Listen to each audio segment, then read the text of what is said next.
అక్రమంగా హైదరాబాద్ ఎల్బీ నగర్ నుంచి గజ్వేల్కు తరలిస్తున్న 17.5 టన్నుల రేషన్ బియ్యాన్ని మేడ్చల్ పోలీసులు స్వాధీనం చేసుకున్నట్లు మేడ్చల్ ఏసీపీ శ్రీనివాసరెడ్డి తెలిపారు. బుధవారం విశ్వసనీయ సమాచారం మేరకు సైబరాబాద్ సిపి అవినాష్ మహంతి పర్యవేక్షణలో మేడ్చల్ డీసీపీ కోటిరెడ్డి మార్గదర్శకత్వంలో ఓఆర్ఆర్ మీదుగా గజ్వేల్ ప్రాంతానికి చెందిన లారీలో పీడీఎస్ రేషన్ బియ్యాన్ని తరలిస్తున్నారనే విశ్వసనీయ సమాచారంతో మేడ్చల్ జోన్ ఎస్ఓటీ మేడ్చల్ పోలీసులు కలిసి లారీలో తరలిస్తున్న బియ్యాన్ని స్వాధీనం చేసుకుని డ్రైవర్ రాజశేఖర్ ను అదుపులోకి తీసుకుని విచారించగా ఎల్బీ నగర్ లో నివాసం ఉండే ఫయాజ్ గజ్వేల్ ప్రాంతానికి చెందిన రత్నాకర్ అనే వ్యక్తికి ఈ రేషన్ బియ్యం అమ్ముతున్నట్లు డ్రైవర్ రాజశేఖర్ విచారణలో తెలిపినట్లు ఏసీపీ శ్రీనివాసరెడ్డి మీడియాకు వెల్లడించారు. ఫయాజ్, రత్నాకర్ అనే వ్యక్తులపై గతంలో కూడా 2 కేసులు ఉన్నట్లు స్పష్టం చేశారు. అక్రమ రేషన్ బియ్యం అమ్మకాలు జరుగుతున్నట్లు ప్రజలు గ్రహిస్తే పోలీసులకు సమాచారం ఇవ్వాలని ఏసీపీ శ్రీనివాసరెడ్డి తెలిపారు.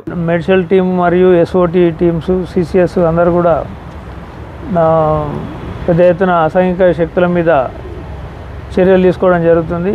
దాంట్లో భాగంగానే నిన్న SOT Medchal team Shyam Sundar inspector గారి వాళ్ళ టీము మరియు మేడ్చల్ ఇన్స్పెక్టర్ సత్యనారాయణ గారి team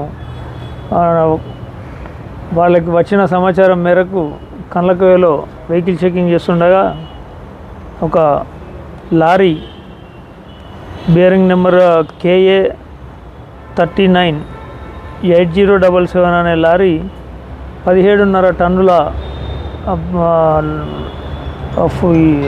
ration PDS rice transport చేయడం జరుగుతుంది. ఇవి ఎక్కడి అనేది విచారిస్తే దీని డ్రైవరు ఒడబాల్కర్ రాజశేఖర్, ఈయన కర్ణాటక స్టేట్ అతను, లారీ డ్రైవరు. ఈయన లారీలో బేసికల్గా ఎల్బీ నగర్ ఏరియా అతను ఫయాజ్ అనే అతను లోకల్లో అక్కడ ఎల్బీ నగర్ ఏరియాలో రైస్ కలెక్ట్ చేసి గజ్వేల్లో ఉన్న రత్నాకర్ అలియాస్ సన్నీ అనే అతనికి వీటిని అమ్మడం జరుగుతుంది.